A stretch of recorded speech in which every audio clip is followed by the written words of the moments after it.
Hai, kita berjumpa lagi pada sesi yang ketiga bersama Hang Kate, anak muda yang sangat mencintai pantun, sangat obsesi untuk memberi sesuatu bagi negeri pantun. Hang, kita sekarang mencoba mencari jalan bagaimana cara supaya orang dapat merasakan itu datang ke Tanjung Pinang itu terasa kota pantunnya itu bagaimana. Awak sekarang rasa tak sekarang kalau awak datang ke Tanjung Pinang, katakanlah orang luar, awak tengok pantun di mana Tanjung Pinang ini selain ada pidato-pidato? Ada, saya tak tengok sama sekali. Saya apa ya? Nah, apa cara bagaimana seharusnya merawat pantun itu, bagaimana menjaga pantun supaya ada kesan cajaknya di mana-mana. Awak pernah ke mana-mana, pernah ke Malaysia, ke mana negeri-negeri pantun betul. Nah, itu kan kalau Tok tanya macam itu keresahan saya yang teramat dalam sebenarnya itu.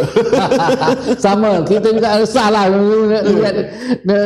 menobatkan diri sebagai negeri pantun. Pantun sudah ke dunia, tapi kita kehilangan jejak pantun sekarang ini. Sekarang apalagi detik ini kan kemarin pantun sebagai warisan budaya dunia kan yang tak benda.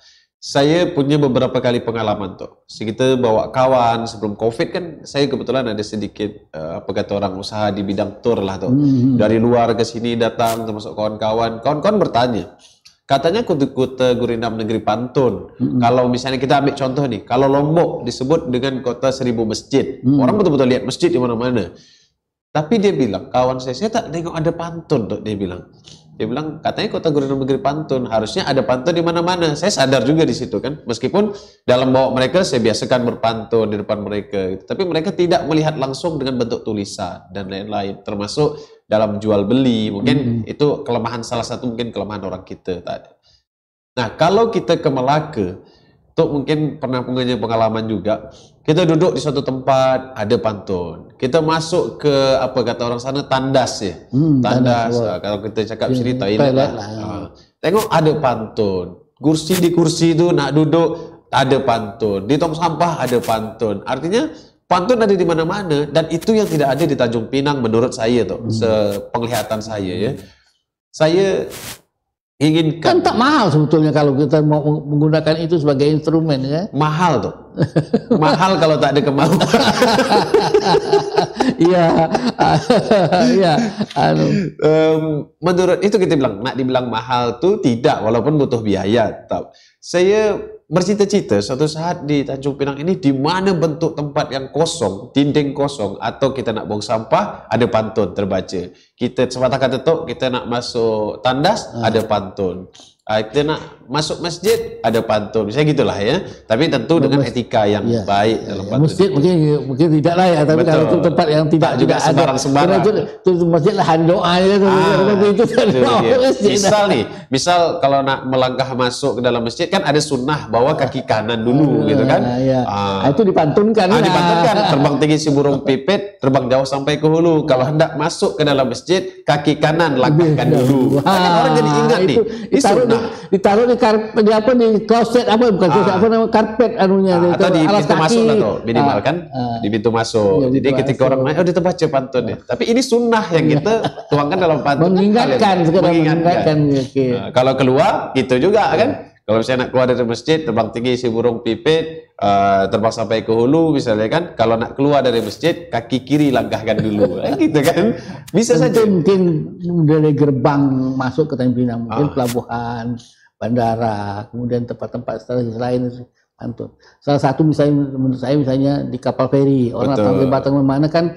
Belakang itu kan ada tempat sandal itu kan ada kain gitu kan. Di kain itu tulisan pantun itu.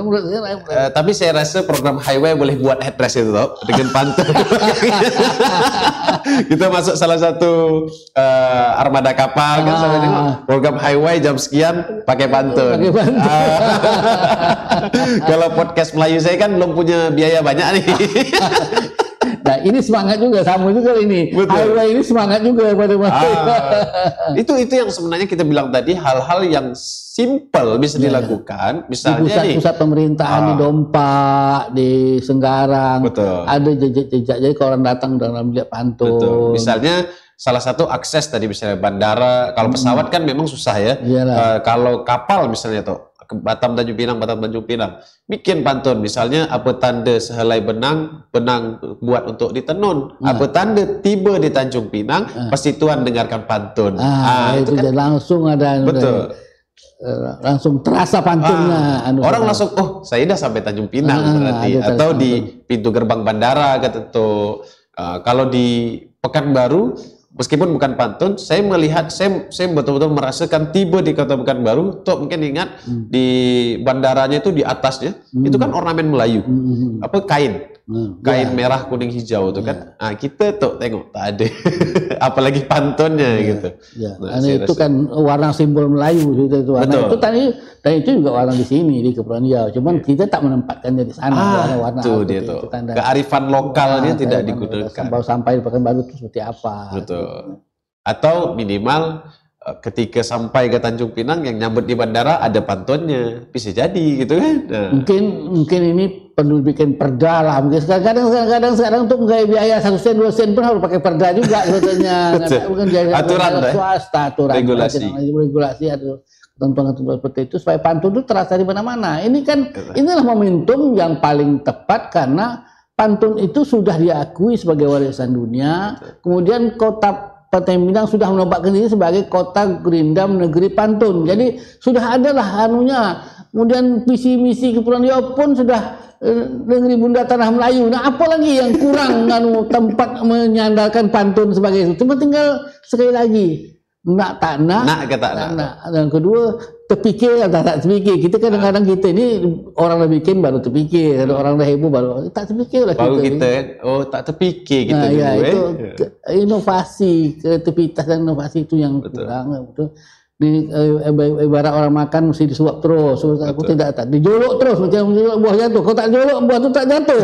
Nah itu mungkin itu yang pengen Itulah yang kalau dapat mungkin kalau saya salah satu pendapat saya mulailah hal-hal kecil itu tadi tuh, misalnya di kapal atau hal yang paling simpel lagi, setiap perkantoran dibuat selamat datang ucapan selamat, atau Pulau Dompak yang paling kita kenal sekarang ketika masuk bikin pantun besar-besar, misalnya kayu sebatang ditebang kapak, misalnya seperti itu, jangan patah terkena duri, selamat datang di Pulau Dompak, atau pusat pemerintah provinsi Kepri. Lampu yang berpantun lampu berpantun itu sampai sana langsung berpantun dia. Saya yakin orang sana kan banyak nih orang Jakarta pergi ke sana karena mungkin ada urusan pemerintahan kan apa tak indah tuh, besar nampak mengucapkan selamat datang, padahal simpel tuh mengucapkan selamat datang, tapi yang dikesankan pantunnya gitu kan. Selamat datang di apa tadi saya cakap? Saya udah lupa pantun gitu tuh. Kalau udah terlepas disusah balik. Lupa saya kalau kayu sebatang dikerat kapak, jangan patah kena berduri. Selamat datang di Pulau Dompak, pusat pemerintah provinsi Kepri. Kan mantap itu, mudah-mudahan ada yang dengar nih. Staf ahlinya Pak Gubernur ada yang mendengar kan. Tapi kalau pantun tadi dipakai jangan lupa disebut ini pantun yang kata hak kita tu walaupun tak dibayar, tak dikasih, tapi dihargailah hak kita sebagai itu betul. Itu mengapresiasi sebuah ide sebenarnya. Menurut saya penting lah itu hal-hal seperti itu, dan mudah-mudahan direspon segera dan terasa lagi ya, membangun komitmen menjadikan Tanjung Pinang sebagai kota berindam negeri pantun itu harus dirasakan ada jejaknya, menjangun jejak-jejak misalnya kota lama, kota kita itu kan kalau malam dah gelap gulita, kota lama kita itu ada jejak pantunnya di sana sehingga terkesan bahwa ini negeri orang Melayu. Itulah dia. Jadi kira-kira itu hal yang paling simpel. Kita tidak bicara biaya yang banyak ya, meskipun ABS itu yang bisa dilakukan tuh. Jadi apalagi Tanjung Pinang, daripada banyak kita tengok ruko. Ruko ini kan banyak macam dinding macam ni kosong tuh. Isi saja dengan pantun. Yang buat siapa? Yang buat anak-anak SD ke. Bukankah suatu kebanggaan tuh ketika anak-anak kita pantun ini dibuat oleh Siti Aminah SD 0 sekian Tanjung Pinang Barat misalnya gitu tuh. Ya kemudian dicat temboknya, dicat kotak hijau atau kotak kuning, kotak apa tempat bikin pantun. Mintalah perusahaan cat untuk menjadi sponsor gitu ya. Misalnya apa paint gitu kan. Di sponsor baik kan. Bank ada, Bank Ria, Bank Ria Kepri dan bank lain itu semua mereka itu menurut saya ada CSR ya. Bahagian dari CSR mereka. Kalau kita ingat dulu yang berkesan yang untuk bikin mural di Pelabuhan Penyengat. Iyalah, itu. Itu kan juga suatu yang luar biasa sebenarnya kan. Tinggal dikemas saja, misalnya ada mural seperti itu, orang bercakap dengan pantun. Ya. Mural-mural seperti itu di tempat-tempat yang orang ramai lalu lintas, orang ramai yang ada seperti itu. Nah, itu mungkin bagian-bagian dari komitmen untuk merawat pantun, jaga pantun supaya tetap hidup. Sekarang ini kita betul-betul, menurut pendapat saya, yang tetap dapat merawat pantun itu tinggal orang nikah kawin aja lagi orang berpantun sekarang. Yang paling eksis kita tengok. Yang paling terasa tiap hari di waktu ada, karena itu tetap dipelihara. Tapi sudah itu kita nunggu pidato. Kalau ada acara resmi orang pidato, tapi pantun yang pidato itu kadang-kadang tidaklah menyebenarkan pantun yang nyambung. Seperti itu pantun-pantun yang buat secara kilat kadang-kadang yang sampirannya pantun ini kan kekuatannya pada sampiran. Nah, sampiran itu haruslah memberi jejak Tanjung Pinang sebagai ikon negeri Melayu seperti itu. Kalau tidak nanti pantun kita jadi pantun anyut aja kemana-mana seperti itu. Oke, Hang. Ini ada sisa waktu beberapa menit. Awak bikinkan pantun untuk acara Hawaii bisa awak bikin. Di tempatnya kena todong ya. Kita tutup acara ini dengan pantun awak tentang Hawaii. Tapi tuh gini, sebelum saya tutup dengan pantun, izinkan saya menyampaikan satu hal sih tuh untuk anak-anak kawan-kawan muda kita yang terjun kepada pantun adat tuh. Yang paling penting dipelajari dari sebuah pantun adat itu bukan pantunnya dulu, tetapi adabnya dulu. Adabnya dulu, setelah itu kawan-kawan belajar. Baru dipantunkan ya. Baru pantunkan. Jangan sampai terbalik tepongkang tadi itu. Kadang-kadang kita pantun mengikut adat, adat mengikut pantun ya. Pantun mengikut adat. Itu dia. Jadi yang paling penting adab dulu tuh. Adab itu bercakap itu kan, baru adat. Setelah adat baru pantun. Itu menurut hemat sependek pengetahuan saya. Selain itu memang batang serasih jatuh terjuntai, patah tiga hanyut ke hulu. Terima kasih kepada Hawaii, semoga jaya dan sukses selalu. Bukan pantun, bukan pohon sebarang pohon, pohon kelapa condong ke laut. Bukan pemantun sebarang pemantun. Pemantun yang jago saut menyaut. Itulah hangkatnya dia. Itulah hebatnya dia, jago saut menyaut. Tak berkilah sempat langsung jawab dan jawabnya bagus semua dah. Sampirannya berdelau sebetulnya.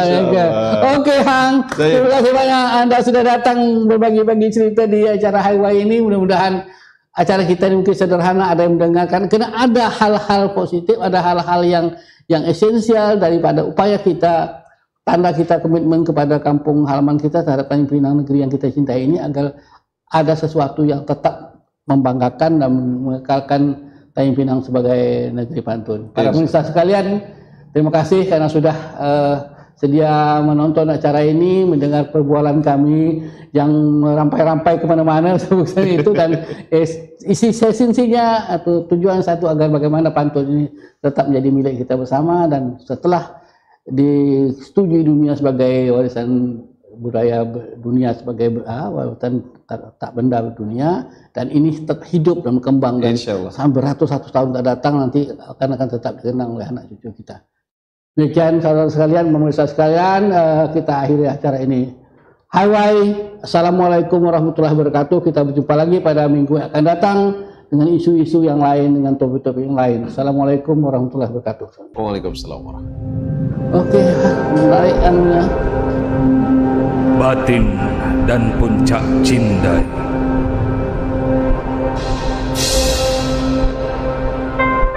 Bismillah itu